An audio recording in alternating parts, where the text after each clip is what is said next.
If I just do the General Grievous advance on him. I see why I did that in the films now. It does work. Every now and again a game comes along that makes you question your own sanity, usually for very, very bad reasons, but today's video is on a game that's well documented for very, very good reasons of making the player think they're going insane, and that is Blade and Sorcery. It's been covered to death, but one of the mods that has been slightly covered to death, but not by me, is the Outer Rim mod, adding lightsabers and all sorts of Star Wars locations and enemies to the game to basically overhaul it into my dream VR game. Oh. I feel like a terrible person. A Star Wars combat system with dismemberment, gore, good physics, and a massive array of weapons to choose from that embodies what I've wanted since I was about 12. When I first discovered VR, I thought Star Wars would be perfect for it, and while I have actually had a lot of Star Wars experiences through Vader Immortal, some in-person events which have been very, very cool, and Tales from the Galaxy's Edge, this is on another level.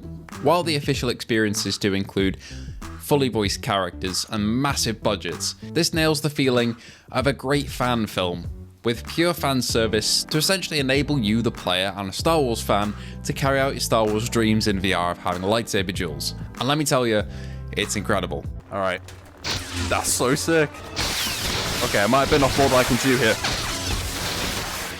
There's a lot of them. First of all, the lightsaber choice here is really vast, and enemies will run at you holding various different ones, meaning you can pick them up off the floor and just give each one a go, or you can jump into the main menu system and choose one yourself if you've got a particular choice that you really want to use. Even going into the expanded universe choices as well, they're all here. Invaders. No, I want something basic, you know, something good. Doesn't really have the noise that I want. That's what I want. That's so sick. Again, it's that attention to detail that fans genuinely have for the franchise that brings in loads and loads of choices like this, which you normally wouldn't see on a licensed AAA game. Blade and Sorcery as well is, of course, known for the gore, and it's enabled tenfold here. Because of the ease of cutting through people with a lightsaber, it makes you feel like you're becoming a psychopath slowly but surely as you hack off limbs in every direction. Alright, you know what?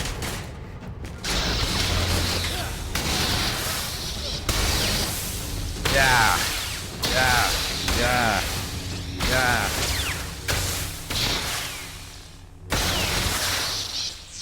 I think I might censor that in post, just because I can't really show what I just done to end up with this result.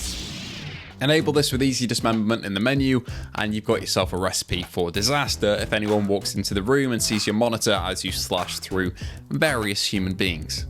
It's over! I have the high ground. I'm sure every other person who's ever played this mod has said that at some point. Ah, he's fallen.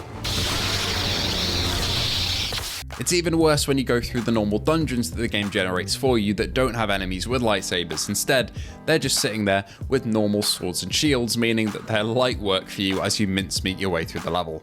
This feels very wrong when they all have primitive weapons, and I have possibly one of the best weapons to ever exist. And a gun. The maps aren't limited to just the Blade and Sorcery ones though, because there are modern maps here.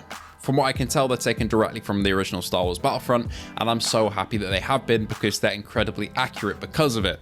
All of them run really well on my mid-end PC as well, and it's just absolutely incredible to be in these environments after I've watched them for so long on the flat screen. It's a similar experience I had with Contractors when I jumped into the modded Star Wars maps there. It really feels like I'm in the game that I played many, many years ago. Whoa, this is like fully the Battlefront map then, is it? Cool. Not just lightsabers are included in this mod though, as you've also got blasters too. Pistols and rifles, they're all here. The models are great, the sound effects are on point, and they are satisfying to shoot and hit with.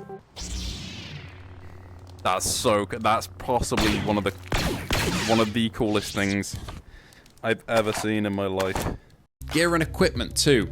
You can pick from various armor sets to put on your character, because there's a full body IK system in Blade and Sorcery, meaning you can wear some Clone Wars armor if you want, some Jedi robes. I personally did go for Clone Trooper armor because it is my personal favorite, but there's a lot of choice here. Oh, what the fuck, that's so cool! And seeing these items in real scale is something that you can only achieve with VR, and with a good VR mod, which this definitely is.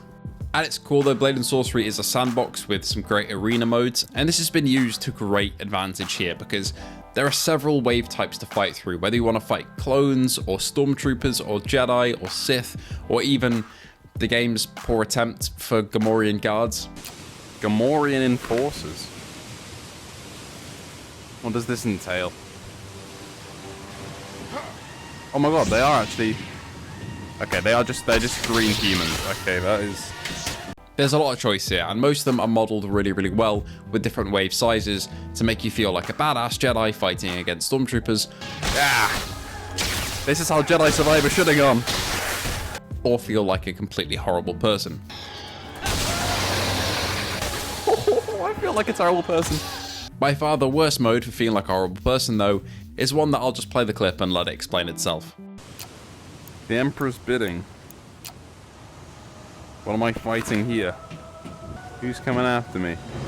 Oh my god, I'm fighting younglings. Well, this is unspeakable.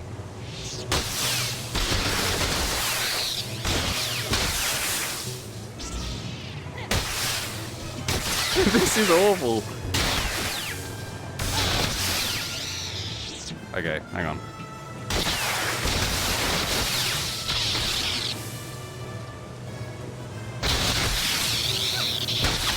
I can't show that.